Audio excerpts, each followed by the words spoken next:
Today's gospel is important for our church and just has a lot of really cool little bits in it. So it starts off, Jesus asks his disciples, "Who do people say that I am?" They respond, "John the Baptist, Elijah, Jeremiah, a prophet." It's close, right? He's like John the Baptist. He's like Elijah. He's not a prophet, but they don't get it quite right. And so he says, "Well, who do you say that I am?" And Simon replies, "You are the Christ, the Son of the living God." Peter gets it right. He gets right who Jesus is, but he also gets right Jesus' relationship to God the Father. And Jesus replies to him, says, "Blood and flesh did not reveal this to you." This was kind of a Jewish idiom for saying humanity, but with like a connotation of weakness. Flesh and blood did not reveal this to you. You didn't come up with this on your own. You didn't draw this conclusion all by yourself. This was revealed to you by God the Father. And then he says to him, "And so I say to you, you are Peter." He was talking to Simon. He gives Simon a name change. Name changes in Scripture are always a big deal. They happen more in the Old Testament than in the New, but they're, again, just a huge deal. He says, "You are Peter." In the Greek, it's Petros, meaning it's the masculine form of the noun, meaning rock or stone. And in the original Aramaic that Jesus was probably speaking, the words that came out of his mouth, the word is kephas, meaning a sizable rock, one suitable for the foundation of a building. And like I said, name changes in Scripture are a big deal, and they always happen in a certain way, that God changes a name, he gives them a new name, he gives them a blessing, and then he gives them a mission. So he says, "You are Peter, and upon this rock I will build my church."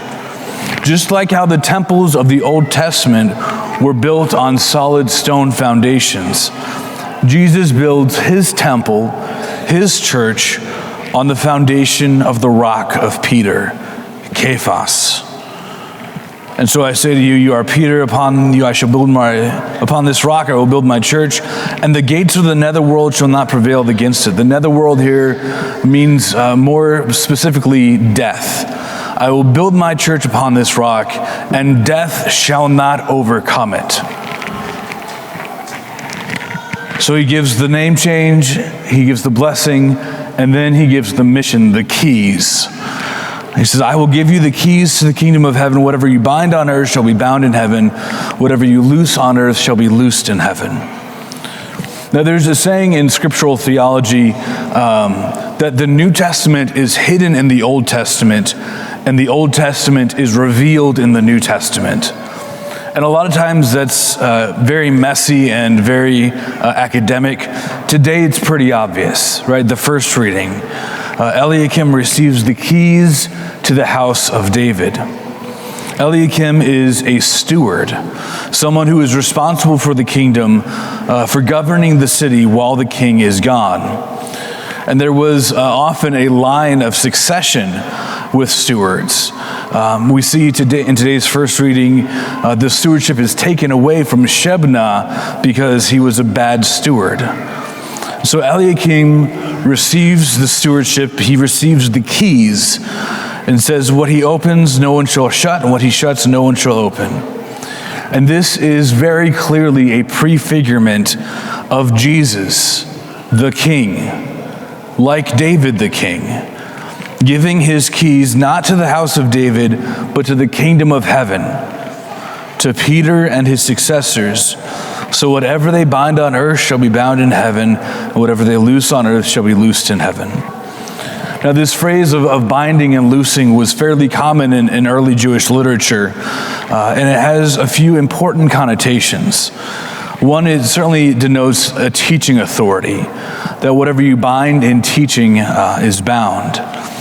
It also includes the ability to include or exclude a member from the religious community, to say who is Jewish or who is not Jewish. And then again, the authority to forgive sins. And the word loosed is translated here in English as loosed. In Revelations, it's translated as freed. So when we look at that, especially in the context of sin, that we can be freed from sin here on earth. And today's scripture, today's gospel is super important for our church, especially in relationship to Peter, the first pope, and the successions of popes. In the Catechism, it says this in paragraph 553. It says, Jesus entrusted a specific authority to Peter.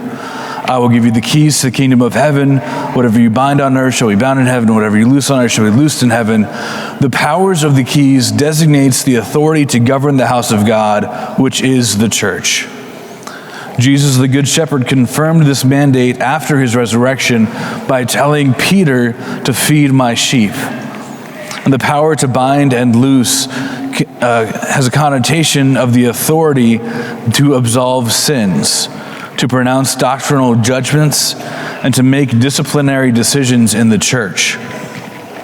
Jesus entrusted this authority to the church through the ministry of the apostles, and in a particular way through the ministry of Peter, the only one to whom he specifically entrusted the keys to the kingdom. And so again, this passage speaks not only about Peter's authority as pope, as the first pope, but it also is one of the scriptural basis for Christ instituting the sacrament of reconciliation, for making confession while he was still here on earth. And so we see in today's gospel, in today's readings, the importance of Jesus changing Simon's name to Peter, to Petros, Cephas, the rock on whom he will build his church.